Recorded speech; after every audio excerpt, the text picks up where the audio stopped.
Go for those airrox. You know, if you do hit an airrox, oh man, does it ever feel good. Come on. Ooh!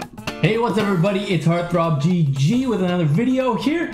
I'm going to be talking about 7 tips to becoming amazing at Diabotical. Step by step, we're going to go through a few things that you got to learn. This video is for someone who's kind of just starting out, wants to learn the basics, wants to figure out how do I play this game. Before we get into it, I want to say I'm just starting out with YouTube videos. If you like what you're seeing, you're enjoying this, hit me with that subscribe button. That would mean a lot to me and really help me out. Let's get into it.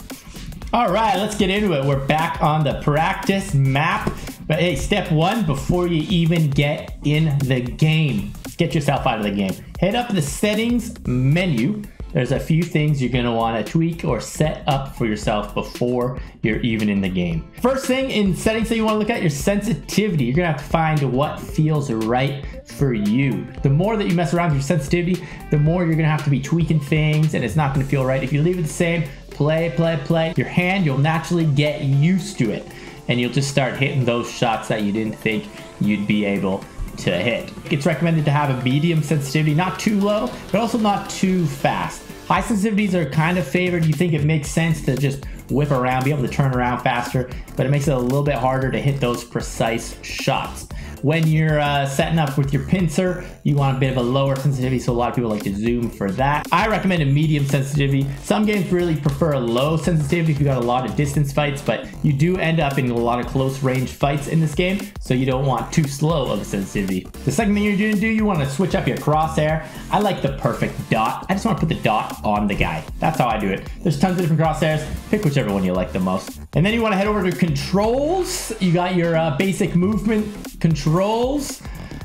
More importantly here is gonna be the weapons. You see all these weapons. This game's different than those games where you gotta swap out your gun. In this game you hold every single gun at the same time. So you have a button to select which gun you want to select. So you gotta bind each one. You see I got 2 bindings here. I actually only use one of those. I use F for shotgun, but you want to set which you got going up. I kind of circle around WASD, so I got E, R, F, C, 3, and 4. That's what I'm doing. So my pointer finger goes and selects all my weapons for me.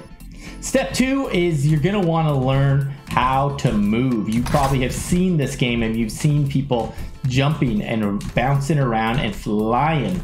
Well, if you just jump normally, you're not actually gaining very much speed. You can see in the top right of my screen, it says 0 ups 320. That's units per second. That's how fast I'm moving. So if I just hold jump, I don't actually gain very much speed. But you can see if I do it correctly, see how my speed starts to increase. Now we're going fast, right? So you can actually head to this level. I would go down here. This is your practice right here. I'm not going to go through exactly how to do all of the movement because there's quite a few different ways and that could be its whole own video, but I'm just going to tell you, learn how to move because you know, you've probably seen people moving and it looks awesome. If you're running normal speed in a game and you're not doing any of the special movement, you're going to be slow. You're going to be looking like a sitting duck all the time. People are going to be hitting you with the rockets from every angle. You're not going to stand a chance. But I will tell you, there's 2 most important things. It's going to be how you start your jump and how you continue the speed. Once you get a hang of it, it's actually not that hard. It's pretty straightforward, but it's also actually pretty tricky. So look up one of the videos on how to do that. Maybe I'll make one soon. And then you'll learn how to jump. You'll be flying around the map in no time. Step 3, I'm going to say you got to learn the maps. There's a lot of different levels depending on what game mode you're playing. There's going to be a new level. If you're playing Wipeout, well, then it's you do want to learn the map, but it's less important because you start with all guns and all armor. But if you're playing another game type, then you got to go around and you got to collect armor. See, this right here is armor. It's gonna boom, gives me 75 armor. And if we bounce up here, we got the 100 health. See, I'm at 34 now. Boom, now I'm 134. That pumps you up a little bit. So you got to learn where all these things are because the more you pick them up, the better.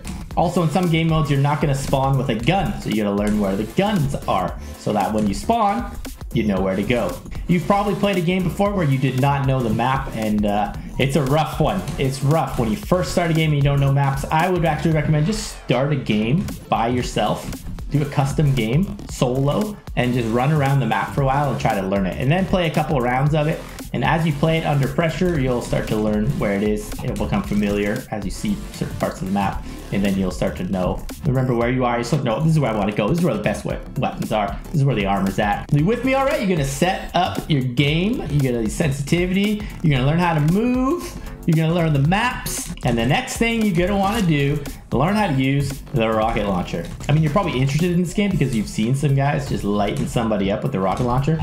Feels good, all right? When you hit the rocket launcher's doing 100 damage with a dead-on hit. It doesn't always one-hit kill people, just these guys. But things you need to know about the rocket launcher. For one, it's a projectile, so, you know, there's travel time. You notice how I missed that guy. Someone's bouncing up and down like this, your rockets, I can't hit him. He's just moving everywhere. But as soon as you play enough, you'll be hitting guys right out of the sky, all right?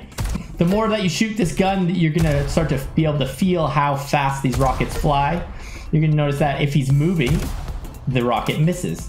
I have to aim in front of him, right? It's a projectile. It takes time. Physics. You take physics class, you're learning all about projectiles. So you gotta learn the basics of just how to use a rocket launcher. You wanna lead where the guy is going, and you wanna aim for the feet. Because if I'm always aiming at him and I miss, well then it just misses altogether. If I'm aiming at his feet, well at least the splash damage will still do some damage. You see as it gets farther away, it does less and less damage. The closer dead-on one does 100. Couple tricks of the trade with the rocket launcher. Being far away, it's very hard to hit this weapon. Not very good to use. Being on the low ground, it's also quite hard to hit this weapon because I can't use any splash damage by hitting the ground. When you're up close, well now it gets pretty easy to hit. And if you actually have the high ground on someone, then your splash damage is going to be it's a lot easier to hit them with splash damage. So now that you're a pro with the rockets, you want to learn how to use the shaft. The shaft is key. There's the 3 weapons, the most important, the rockets, the shaft, and the pincer. So the shaft, you want to learn how to use. See, it's doing a lot of damage over time. This is the closest you're going to have to like maybe an assault rifle or machine gun like you would have in a lot of other games. This is your point at the guy, hold the button down. That's how this weapon works. It has a bit of pushback to it. So you see it's pushing him up the stairs. As well as if a guy is in the air. Wait for this guy to spawn. If the guy's in the air, it's going to really push this guy. See, he's going way over there now. I ran out of ammo. I got to kill myself. We're back. So the shaft. So what you want to learn with this gun is that is a mid-range gun. So if you're too far away, it actually can't hit the guy. You want to be able to feel that distance and know what that distance is. And then you're going to have to learn how to have a steady hand. This goes back to your sensitivity. If it's too fast, you're not going to be able to trace guys. So you want a bit of a medium sensitivity so you're able to trace someone who's moving. You can use your mouse to aim, but you can actually use your movement to aim. So as the guy is moving, if you move with him, it gets a little bit easier to trace with him. There's a few trainers in this game. You go to the training session and you can practice aiming the shaft. But the main thing I want to say is the shaft is very good at mid-range. It's pretty good at close too, but the rockets will outdamage, and is extremely good when your opponent is airborne. It's very easy to trace someone who's airborne. And I mentioned the Holy Trinity, so we're going to talk about the pincer now. This is the point and click rifle. Pincer. It's pretty straightforward. It does 70 damage, and it adds 5 every time you hit someone. So that one did 80, 85. That one would have done 90, but he died. 95, and then it goes all the way up to 100. It caps at 100. You can't do more than 100 with it. It's also a straightforward. That's why it's called the point and click rifle, because you literally point at the guy and click. What you need to know about this gun is when you're close, it gets a bit harder to use because everything's moving a little bit faster when you're close compared to when you're very far away. They can't move that far left and right. And if you shoot it and you miss, or even if you hit them, you got a long cooldown until you can fire again. If I shoot and try to switch weapons, this is how long it takes. Can't switch. There we go. So that's pretty long because you can get a couple rockets out in that same amount of time. Up close, you don't really want to be using the pincer, but when you're up far away, it's obviously the best choice because your rockets are hard to hit. Someone's moving. Your shaft doesn't reach that far. And step 7, what I want to say is if you're trying this game out, don't be afraid to just play lots of games. Play lots of ranked games. It's kind of intimidating to be playing ranked. A lot of people get real stressed out. They want their rank to drop, things like that. This game is on a ladder system, so the more you play, the more you're going to get adjusted to your proper position on the ladder. So if you keep losing games, it's going to lower you on the ladder. You're going to be matched up against people who are more your skill. So don't be afraid to, you can lose a couple, don't let it dishearten you. That guy's too good for that level. He's ranking up. You gotta move down a bit. You'll be matched up with more appropriate opponents. And we all started somewhere, right? Everyone who plays this game started as a noob. They learned how the game works and they got better and better. So if you're starting out, don't get disheartened. Keep trying, keep playing, play with friends, have a good time. Go for those airrox. You know, if you do hit an airrox, oh man, does it ever feel good. Come on. Ooh! Silky smooth. We live for those. We live for those. So hey, those are 7 tips, 7 steps to getting amazing at this game. You learn those things, you're gonna be the best player in the world. Step by step. If you guys like this video, hit the subscribe button. I'm just starting out my channel, but I want to grow the community of Diabotical. Try out Diabotical, it's a lot of fun, free on the Epic Games store. And don't forget to check out my Twitch channel as well, twitch.tv/HeartThrobGG. We'll see you guys later.